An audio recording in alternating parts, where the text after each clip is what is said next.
The Rush is sponsored by State Farm.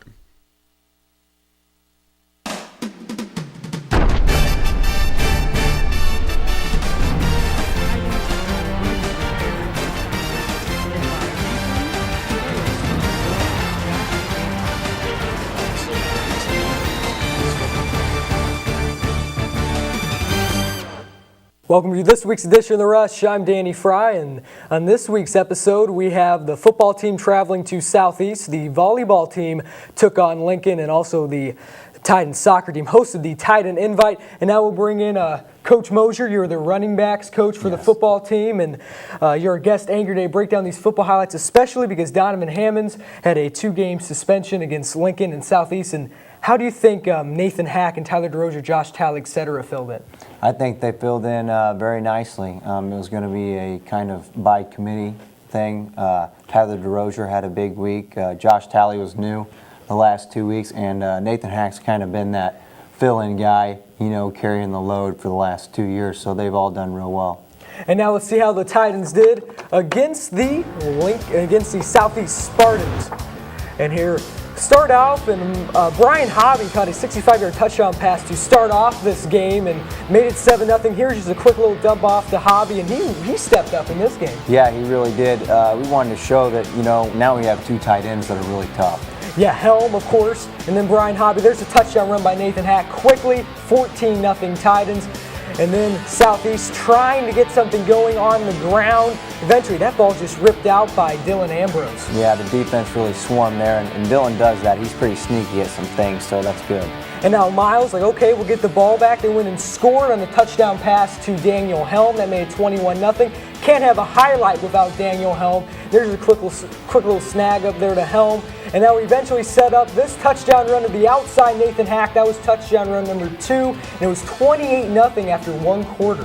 Right, really came out of the gate fast. We were able to get a lot of kids on the field in the second half. The one thing Southeast had, Herman Senor, he does everything for them, and he tried to run to the outside, and the Titans, there's Coslow, and that just didn't work for Southeast all night. Titans did a great job of stopping it. And here, Miles takes a lick, but there's Nathan Hack. He's also going to be a nice receiver for you guys. Right, Nathan Hack's a dual threat. He does a lot of things real good, especially like that. He's got a knack for getting in the end zone. Now, we talked about Tyler DeRozier, number 44. Look at this run, a nose for the end zone. Just missed a little helmet-to-helmet contact, but he's able to get in the end zone. Titans led 42-0 at half, and eventually 49-7 would be the final. And the Titans won their Nathan Hack had 3 touchdowns. Miles McAdams, 3 touchdowns in the air. And Donovan Hammonds is coming back tonight against Rochester. Right. How do you think he's going to perform after a 2-game break? I think he'll be pretty good. Last year he had some time off from an injury. I think he had an ankle and a knee, and he came out strong. So I think he'll do that again this year. Now, is there anything that how often do you think you plan on using Nathan Hack and Tyler DeRozier? Because they've really had few carries when Donovan was here. Is he still going to carry? Right. I think they'll be in the same capacity because we like to use a lot of backs. Donovan's our feature back, but we always rotate those other guys in, and they do well. Okay, thanks, Coach. You'll be back for the debate a little later. And now let's head over to soccer, and the Titans will have what looks like to be their first real test tonight at 7 at Rocket Booster Stadium against the Rochester Rockets. And now we'll move over to soccer. And last weekend, the Titans soccer team hosted the Titan Invite, which originally was to host 3 schools. Then Freeport dropped out, and the Titans had a doubleheader starting at 10 versus the Collinsville K-Hawks. Let's take a look. This was one early at 10 o'clock, Glenwood and Collinsville. Fans were still out there, though. It was chilly, and the fans were still out to support their Titans. And eventually, this one going to be knocked around, and Noah Johnson sets up a header by Joe Graves, and quickly the Titans were ahead 1-0. And Will Robertson, he's going to roll it around, and here's a K-Hawk attempt, but a nice save by the Titans' main goalkeeper, Braden Hack. You see him and Riley Marshak switching out. Here's a corner kick by Luke Rechtenwall, nicely set up, and the header, but what great defense by Collinsville. A nice save. The defender helping out his goalie as they're setting up a header by Pat Flahive. And here Flahive's going to boot it in, but it is offsides on the Titans. And Mark Dixon, there's a little premature flag wave. He's not too happy about that. this would turn out good for the Titans. Alex Johnson with an attempt. That ends up a little wide, an easy play by Collinsville. Here's Noah Johnson again. And again, the Collinsville defenders doing a great job of helping out their goalie. They did that in the first half, really going out and extending. The Titans were able to battle all games you saw there with Noah Johnson and Braden. He did a great job, but that one, well, that kick is good if you're playing football. Titans cruise in the second half, 5-1, wrecked them all at 2 goals, and Joe Graves had a goal. So then the soccer team took about a 4-hour break and headed back to the fields at 4 to battle the Champaign Central Maroons. So the Titans versus Champaign Central, they were getting ready for what would be a more difficult team than Collinsville. And here, Titans trying to punch in there. Technically the guest in this one wearing the red, but eventually able to boot it away. And now John Schroll sets one up for Luke Rechtenwall. Goes a little wide, but then the goalie loses it, and then Joe Graves in the corner and a beautifully placed ball by Alex Johnson. And the Titans go ahead 1-0. And here eventually ball kicked out, and Joe Graves here, a little too much on the cross, and the Titans had some nice opportunities, some nice crosses. That one didn't fall though. And here, you're going to get Brocktober. Nice place into the corner of the net, and just like that, still in the first half, the Titans were ahead 2-0. With Brocktober, sophomore, he had a couple goals in this one, and here he sets up Nolan Mays. Header not quite enough, lofts up for the goalie, and he's able to take it.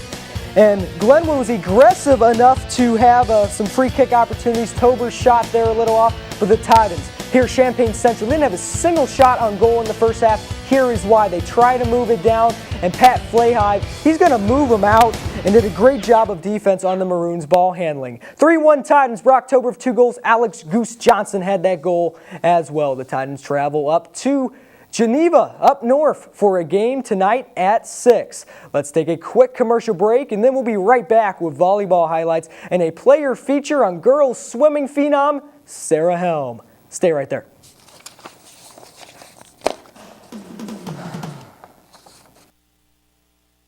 Kids, the breakfast is ready. Eat up. Your friend's gonna be here pretty soon. I'll be there in a second. Have a great day. My friend's here, I'm leaving. Be safe. Come home right after school. Alright, see ya.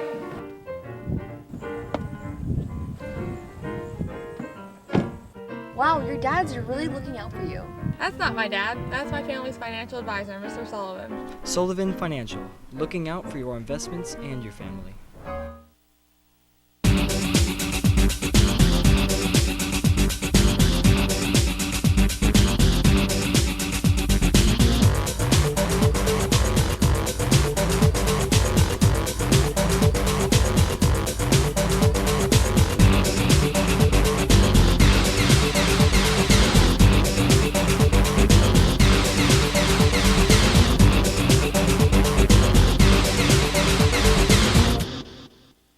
What do you think I should pay for my deductible? Do you think like $250, $500? Hi, what do you think? 500, 250? Collision, comprehensive? I don't even know what it means. Do you even know what that means? Is $1,000 deductible too high? Number 40. You know that place where lots of questions meets nobody seems to know? I'm so there. If you like answers, get advice and savings from a State Farm agent. Call, click, or visit and switch. Like a good neighbor, State Farm is there. Call Steve Bedford in Chatham for personal service and discounts that you deserve. I'm there. When life changes, State Farm is there to help you plan ahead and protect what matters most. Talk to an agent today. Like a good neighbor, State Farm is there. Call Steve Bedford in Chatham for personal service and discounts that you deserve. The Lady Titans are working hard to keep up their game against teams with extensive amount of upperclassmen. And the volleyball team coming off a win versus Southeast. This Tuesday, the ladies played a tough Lincoln Rail Splitters squad at home. Let's take a look. The ladies taking on the Lincoln Rail Splitters. And here's a serve right into the net from Sophie Lunser. Titans had a few of those mistakes in the first. Nice save there by Katie Hudson. Eventually, Allison Long, a pass to Cassidy Sheedy. Ends up on the other end with Lincoln. But again, able to keep it alive, and there's Tosi Adeniyi with the spike, and that's a Glenwood point. And then Lincoln, here's a serve. That one's going to go out of bounds. Mr. O'Brien, sub again, reffing this ballgame, and then a Lincoln serve into the net. But Lincoln was able to come out with a win in the first game, 27-25. Here's a Lincoln serve and a pass from Katie Hudson to Allison Long. And now on Lincoln's end, they bat it up. But there's Tosi Adeniyi. No, a rejection. Nice spike. And the Titan fans were really into the match in this second game. Titans played really well. Here's a Lincoln save and a Glenwood serve. And Lincoln, eventually, there we go, spike past Katie Hudson. That's a score for Lincoln. And here's a Lincoln serve by Courtney Boward right into the net. And Lincoln serve eventually hit over, and it's going to be saved by Adeniyi as she smacked it into the net. Almost, but able to save it. Sadie Stone knocks it back over. A nice save there, nice dig there by Katie Hudson. And a spike. Nice by Tosi Adeniyi. And then Glenwood moving into game 3. They won that set 25-18 in the second set. And now they're in Katie Hudson in the red with a nice save. And eventually this one powered over by Maggie Lee for a Titan point. And then Lincoln into the net, but the Glenwood into the net. They had too many of those mistakes. Titan fans noticed that, and it was Titans lose that last set 25-19, lost the game, or lost the match, I should say, 2-1. The ladies are taking a break from some games, and their next game will be at home at 7, October 9th against the Lanphier Lions. Now last winter, the sophomore boys swimmer Stuart Holm stepped up and broke records that some people thought were unbreakable. The same is happening this fall with another sophomore, and this time on the girls' team, it's Sarah Helm. She has broken Glenwood's all-time girls 100 breaststroke record of a time of 1 minute and 11 seconds, and the 50 freestyle with a stunning time of 25.7. And the Titans also added Sarah's mom, who, by the way, she swam at UCLA, onto the coaching staff. So the Rush's Gavin Caruso now has more. This year, newcomer Sarah Helm has stepped up her game to lead on the girls' varsity swimming team. She has broken 2 records along with outstanding times. She hopes to maintain her times and progressively get better. Helm has a set plan to improve. I think just working harder in practice. I mean, there's a lot of times when I can make a time, but I can push harder to do better. I'd like to get some of my times down more. But yeah, I'm happy with my times. I mean, I'm glad I broke 2 records, and that's pretty cool. There is lots of determination that goes along with being a star swimmer. The team also helps each other with any challenges they may face. Being mentally and physically prepared for the tournaments and meets are always on Helm's mind. I just kind of try to have fun. I'm sometimes a little crazy, like dancing with my teammates or whatever. I mean, a lot of times when I'm trying to get pressure off of them, it's getting pressure off myself. So that's kind of how I deal with it. Swimming's Coach Helm thinks Sarah can improve in some areas. She can improve in just training harder. Everybody can do that. She can improve on her turns, her starts, her stroke technique. She's working on all of those things, so we always want our swimmers to push themselves to improve in all the areas. The swimming team has a strong player. From The Rush, I'm Gavin Caruso. Focusing on improvement, Sarah Helm and her teammates will swim next on October 9th in Olympia at 6 p.m. Now, have you been wondering how the GHS girls tennis team has been doing? Well, they've been great. Out of the 5 regular season games to date, they've won them all. And out of the 3 invites, the team is placed in the top 3 in all of them. Let's see how they performed against Rochester. Titans won a 9-0 score against the Rockets. So it's looking amazing for the upcoming CSA tournament games coming up next weekend. And now it's time for the second edition of Eric's Pigskin Picks. Last week, Eric picked 3 out of 4 games correctly. So now let's see what the Rush's very own Swami has to say about 4 of this week's NFL games. Rams, Seahawks will win. Seattle is quick defensively. Sam Bradford can't handle the Seattle defense. He'll probably throw some interceptions. Saints are struggling. They can't move the football, and Jonathan Bowen's out. Yeah. Cowboys will win because they're confident over the win against Tampa. Matt Forte could be off because of his ankle. Raiders will win because Denver can't stop the run, so Oakland will pound it down their throat. Our last commercial break of the day, and be right back with the top three and the weekly debate. Coach Mosier's back, and also Mr. Moore will join us for the debate. Stay right there.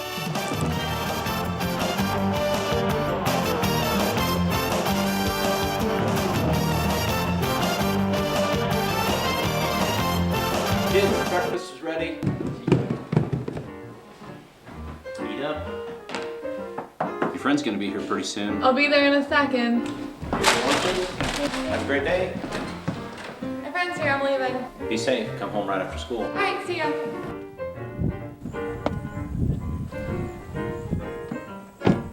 Wow, your dad's really looking out for you. That's not my dad. That's my family's financial advisor, Mr. Sullivan. Sullivan Financial, looking out for your investments and your family.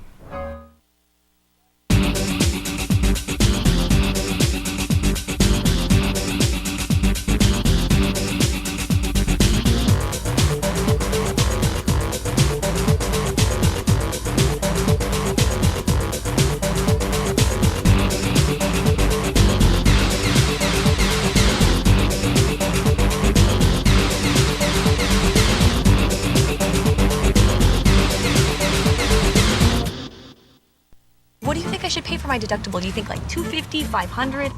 Hi, what do you think? $500, $250? Collision? Comprehensive? I don't even know what it means. Do you even know what that means? Is $1,000 deductible too high? Number 40. You know that place where lots of questions meets nobody seems to know? I'm so there. If you like answers, get advice and savings from a State Farm agent. Call, click, or visit and switch. Like a good neighbor, State Farm is there. Call Steve Bedford in Chatham for personal service and discounts that you deserve. I'm there.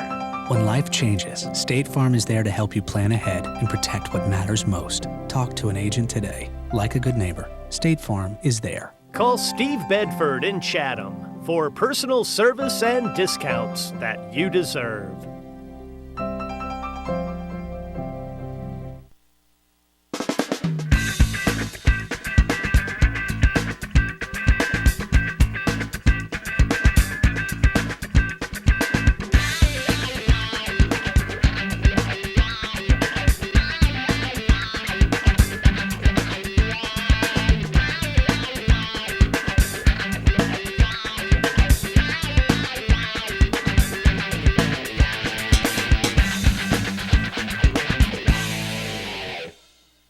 What do you think I should pay for my deductible? Do you think like $250, $500?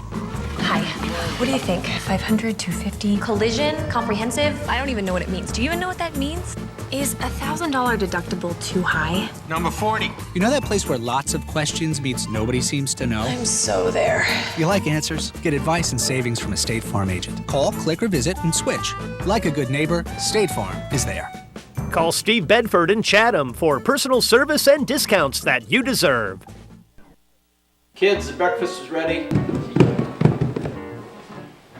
Eat up.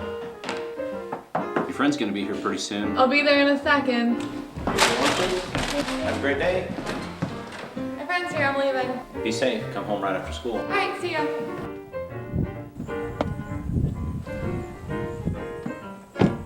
Wow, your dad's really looking out for you. That's not my dad. That's my family's financial advisor, Mr. Sullivan. Sullivan Financial, looking out for your investments and your family.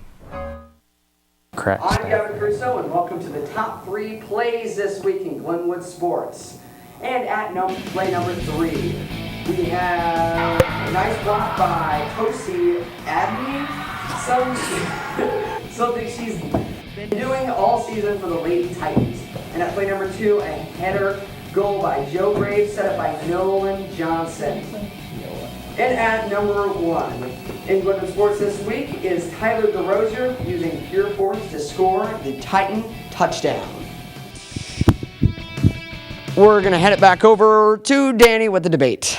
All right, we're back here for the debate. I don't know why Mrs. Kaler popped up on the screen there, but she's not here for the debate. We actually have Coach Mosier and Mr. Moore here for the debate. 4 questions, and we'll start out with the crazy play that happened in the Packers-Seahawks game. I believe we might get to see a little bit of that here, but in your opinion, did they make the right call? And here we go. We are going to take a look at it. And Russell Wilson back, so this is the final play of the game in case you haven't seen it. 12-7 Packers, heaves it up. Golden Tate, first of all, there's a push in the back, block in the back that wasn't called. Sure looked like Jennings, the defensive back for Packers, had that. Absolutely. That was just a terrible call. Golden Tate did not catch that. I don't see what you guys are looking at. That's clearly a hometown call. You're in Seattle. If you're in Green Bay and you're a Packer fan, absolutely it's an incomplete pass. But they're in Seattle. You got to go with that home crowd. When in doubt, it's home ball. And especially that home crowd is brutal there too in the Quest Dome, and I mean that 12th man. Yeah, 12th man. It's like an earthquake there, and it's crazy. You can't go against that crowd, but obviously they did go and they did miss I think a block in the back. And in fact, when they went and interviewed Golden Tate, what you talking about? And be like, no, you did push off, but kind of got away with it there. And we'll switch gears over to football. And for also replacement refs, they are out. And actually, for the Thursday night game, and then for all the games this Sunday, the replacement, the real refs after their 3-game break will be back. So how do you think they'll fill in? I mean, they're used to the fast pace. It's something where you have these junior college refs they just couldn't handle. Right. I think you're going to see a lot smoother game. There'll be a little shorter break, so it'll be more entertaining. But, people say they are going to be rusty at the start, but it can't get any worse than what it's been. Well, it's not going to get any more obvious than that one play there. I mean, if anything great came out of that, we're going to get rid of those officials immediately. I mean, there was no debate about that. They knew that was going to be over soon. So it really kind of helped out. Yeah, and a lot of people thought it would go like to week 5. They were prepared for that, and I think that play really segued them out. Now let's switch gears to baseball. Just some really tight races in the American League Central and the American League East. In the AL Central, I believe the Tigers and the White Sox are tied right now, and then the AL East, the Yankees only had like a game or a game and a half on the Baltimore Orioles, who have done a great job, really been sort of that feel-good team. And Coach Mosier, we'll start with you. Who do you think would take the AL Central? Detroit. I just kind of look at a team that's been there in the past few years, and I'll go with them. Yeah, and Detroit, and the White Sox, the rookie manager, Robin Ventura, too. And go down to Mr. Moore. Well, I think finishing up the season also, they've got a little easier schedule. They're playing teams that are well below 500, where the White Sox have a little tougher schedule. Plus, the White Sox couldn't beat those teams that were well below 500 this week with Kansas City and the Indians. Were terrible teams, and they couldn't even handle them. So you have to go with Detroit.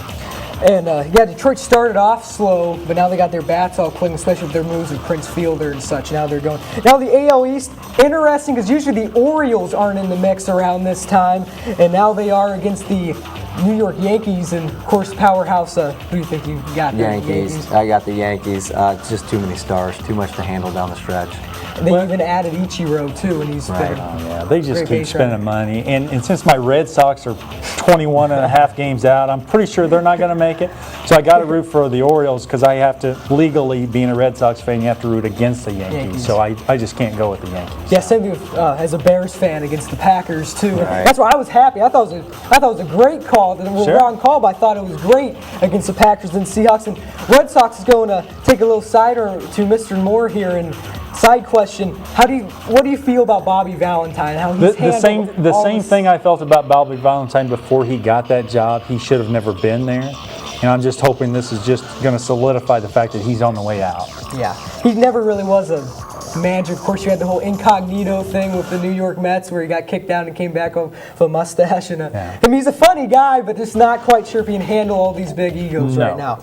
And now we'll go to question number 3, and we got the St. Louis Cardinals. They are currently about 3 games up, I believe, on the LA Dodgers. Dodgers won last night. Cardinals, I believe, ended up losing to the Astros. Yes, they did. And will the Cardinals be in the postseason and have a chance to make another miracle run? Yes, I think they will be in the postseason.